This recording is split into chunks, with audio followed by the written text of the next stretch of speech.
Hello pharma family. मैं अमन आज एक बार फिर से हाजिर हूं आपके सामने फार्मा सेक्टर की कुछ महत्वपूर्ण बातों को लेकर के। दोस्तों, आज हम लोग बात करेंगे P1 P2 P3 के बारे में। ये P1 P2 P3 क्या होता है? P1 मतलब प्रोडक्ट 1, P2 मतलब प्रोडक्ट 2, P3 का मतलब प्रोडक्ट 3। हमारी कंपनी हमसे उम्मीद करती है कि हम जब भी डॉक्टर चेंबर में कॉल करने जाएंगे, हम डॉक्टर को कम से कम 3 ब्रांड बता करके आएंगे। और आपकी कंपनी ने जो ब्रांड P1 की जगह पर रखा है, आपसे उम्मीद की जाती है कि वही ब्रांड आप सबसे पहले डॉक्टर को डिटेल करें। अच्छा, कंपनियां ऐसा क्यों चाहती हैं?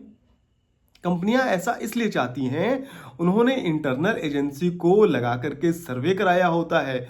उन्हें इस बात की जानकारी होती है कि आगे आने वाले समय में मार्केट में किस मॉलिक्यूल का बूम आने वाला है, कौन सा ब्रांड अच्छा सेल कर सकता है। जो ब्रांड अच्छा सेल कर सकता है या कंपनी का कुछ यूनिक ब्रांड है, कंपनियां ऐसे ब्रांड को अपने P1 ब्रांड पर रखती हैं। उसके बाद P2 P3। हमसे गलती क्या होती है? हम डॉक्टर के चेंबर में जाने के पहले इस बात को भूल जाते हैं कि हमें कौन सा ब्रांड P1 बताना है।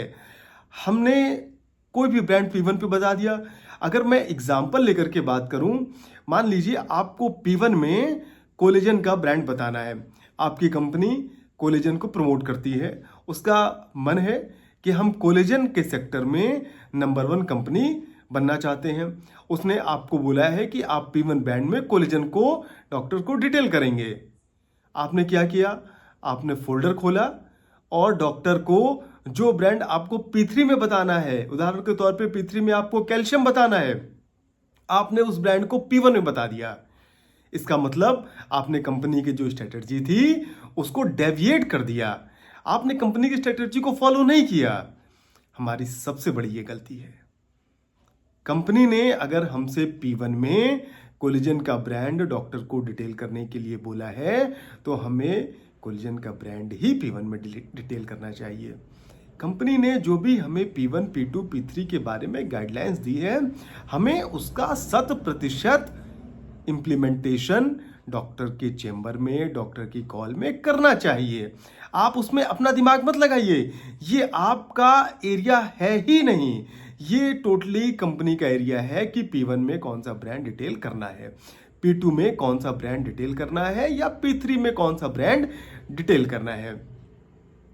अगर आपका डॉक्टर NP है तो आप 100% इस बात को फॉलो करिए, P1 P2 P3। अच्छा, अगर आपका डॉक्टर OP है या आपका डॉक्टर RP है, आपका डॉक्टर कुछ ब्रांड आपका लिखता है या उसने किसी ब्रांड को लिखने के लिए कुछ कमिटमेंट किया है, मैं आज एक चार्ट भी बना करके लाया हूं जिससे आपको P1 P2 P3 के बारे में जो भी कंफ्यूजन है एकदम क्लियर हो जाएगा। आप इस चार्ट को देखिए। इस चार्ट को रिवर्स ट्रायंगल भी कहते हैं। P1 P2 P3।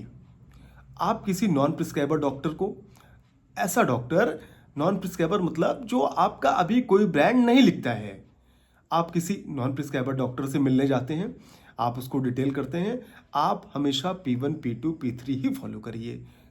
उस केस में डेविएशन की कोई आवश्यकता नहीं है।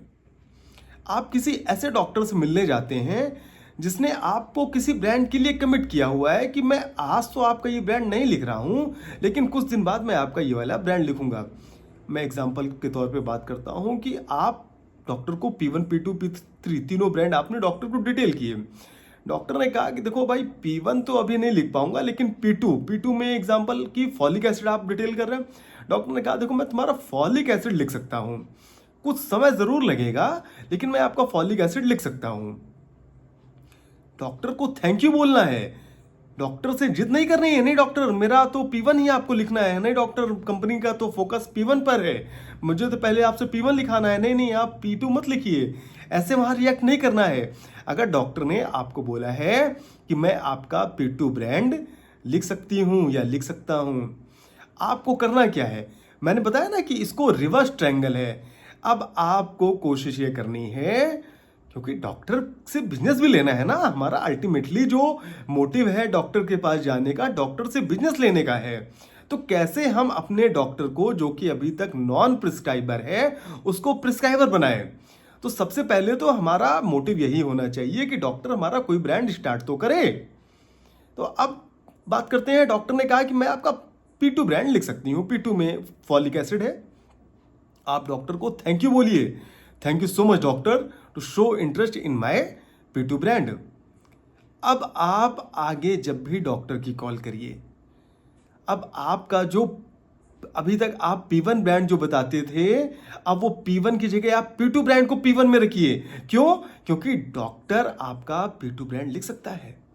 डॉक्टर से हमारा मेन मोटिव क्या है? हमारा मेन मोटिव है प्रिस्क्रिप्शन जनरेट करवाना, डॉक्टर से बिजनेस लेना। डॉक्टर P2 ब्रांड आसानी से लिख सकता है, जल्दी लिख सकता है। तो आगे से हम अब जब भी डॉक्टर को डिटेल करने जाएंगे तो हम अपना P2 ब्रांड P1 की जगह रखेंगे। हमारा जो पहला ब्रांड डिटेल होगा वो P2 होगा। P2 की जगह P1 आ गया और P3 अपनी जगह पर एज इट इज रहा। मेरी बात को समझ रहे हैं? इस ट्रायंगल को रिवर्स ट्रायंगल कह रहे हैं। क्यों कह रहे हैं? क्योंकि डॉक्टर जिस ब्रांड पे हामी भर दे, जरूर हमारा मोटिव कोलेजन का ब्रांड लिखवाने का है। हम डॉक्टर से कोलेजन का ब्रांड पहले लिखवाना चाहते थे, लेकिन हो सकता है डॉक्टर कोलेजन का ब्रांड के लिए किसी से कमिट हो, उसका कमिटमेंट है अभी किसी दूसरे कंपनी से, किसी दूसरे मेडिकल रैप से, तो जिद नहीं करनी है। हमें डॉक्टर से बात करके P2 ब्रांड के लिए अब रिक्वेस्ट करनी है। और आपकी जो सैम्पलिंग है वो भी P2 ब्रांड, P2 में फॉलिक एसिड है, फॉलिक एसिड की सैम्पलिंग आपकी स्टार्ट हो जानी चाहिए। इससे क्या होगा? डॉक्टर आपका नॉन प्रिस्क्राइबर नहीं रहेगा। अल्टीमेटली आप डॉक्टर के पास जा रहे हैं तो कुछ बिजनेस तो जनरेट हो रहा है, कुछ प्रिस्क्रिप्शन तो जनरेट हो रहा है। आपको भी लग रहा है कि मैं इतने दिनों से इस डॉक्टर पर मेहनत कर रहा हूँ, इतना इनपुट सैंपल डॉक्टर को दे चुका हूँ, कुछ उसका ROI आना स्टार्ट तो हुआ। आपकी कंपनी भी यही चाहेगी कि आपका डॉक्टर NP नहीं रहना चाहिए, डॉक्टर आपका प्रिस्क्राइबर होना चाहिए, भले वो कोई भी ब्रांड लिखे। हमारा फोकस जरूर P1 पे रहता है, लेकिन अगर डॉक्टर ने हमसे P2 के लिए कमिट किया है तो अब हम आगे से P2 ब्रांड को ही P1 में बताएंगे। अगर डॉक्टर ने हमारे P3 ब्रांड को P1 में कमिट किया होता तो हम P3 को P1 में बताने लगते, P2 को P2 की जगह और P1 को P3 की जगह। आप ये चीज समझ लीजिए, इसीलिए इसको रिवर्स ट्रायंगल कर रहे हैं। थोड़ा सा टेक्निकल है, लेकिन अगर आप इस ट्रायंगल को समझ गए, यकीन मानिए doctor will bound to give prescription to you. क्योंकि उसको समझ में आ जाएगा कि ये बंदा अपने काम के प्रति इतना कमिटेड है। मैंने इससे फॉलिक एसिड के लिए कहा, आज इसने पहला ब्रांड मुझे फॉलिक एसिड का ही दिखाया। ये अपने काम के लिए कितना ज्यादा कमिटेड है। डॉक्टर आपके काम से खुश होगा, उसको लगेगा कि ये मेडिकल रैप मेरे पास होमवर्क करके आ रहा है, इसको पता है मैंने इसको एक बार थोड़ा सा हिंट दिया कि मैं आपका फॉलिक एसिड लिख सकती हूँ, आगे से इसने मुझे स्टार्ट ही फॉलिक एसिड वाले ब्रांड से किया है। डॉक्टर आपको जरूर बिजनेस देगा और आप इस रिवर्स ट्रायंगल को जरूर फॉलो करिए। सच मानिए, मैंने भी इस रिवर्स ट्रायंगल को फॉलो करके बहुत से डॉक्टर्स को कन्वर्ट किया है। और इसी तरह यही बिजनेस लाने की कला है, जो आर्ट है वो यही छोटी छोटी महत्वपूर्ण चीजें हैं। डॉक्टर के पास कुछ बड़ा नहीं करना है हमें, डॉक्टर के यहाँ कुछ बहुत बड़ा कर देंगे और डॉक्टर हमें बिजनेस देने लगेगा, तुरंत डॉक्टर हमारे ब्रांड के लिए कन्वर्ट हो जाएगा, ये कभी नहीं होगा। आप डॉक्टर के यहाँ बहुत छोटी छोटी चीज़ों को इम्प्लीमेंट करके डॉक्टर से बिजनेस ले सकते हैं। इसी तरीके की इंफॉर्मेटिव वीडियो देखने के लिए आप मेरे चैनल को सब्सक्राइब करिए। और आपके जो भी ऐसे फार्मा सेक्टर के मेडिकल रैप मित्र हैं, आप उनको भी मेरे चैनल को रिकमेंड करिए कि अगर उन्हें अपने जीवन में आगे बढ़ना है, उनको छोटी छोटी चीज़ों के बारे में सीखना है।